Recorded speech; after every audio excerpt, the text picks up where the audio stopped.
روزوں کا مہینہ رمضان کا مہینہ ہے، جس میں قرآن اول نازل ہوا، جو لوگوں کا رہنما ہے اور جس میں ہدایت کی کھلی نشانیاں ہیں اور جو حق و باطل کو الگ الگ کرنے والا ہے۔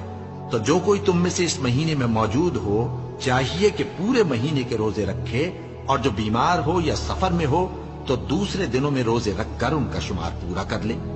اللہ تمہارے حق میں آسانی چاہتا ہے اور سختی نہیں چاہتا، اور یہ آسانی کا حکم اس لیے دیا گیا ہے کہ تم روزوں کا شمار پورا کر لو، اور اس احسان کے بدلے کہ اللہ نے تم کو ہدایت بخشی ہے، تم اس کو بزرگی سے یاد کرو اور اس کا شکر کرو۔ اور اے پیغمبر، جب تم سے میرے بندے میرے بارے میں دریافت کریں تو انہیں معلوم ہو کہ میں تو تمہارے پاس ہی ہوں۔ جب کوئی پکارنے والا مجھے پکارتا ہے تو میں اس کی دعا قبول کرتا ہوں۔ تو ان کو چاہیے کہ میرے حکموں کو مانیں اور مجھ پر ایمان رکھیں، تاکہ نیک رستہ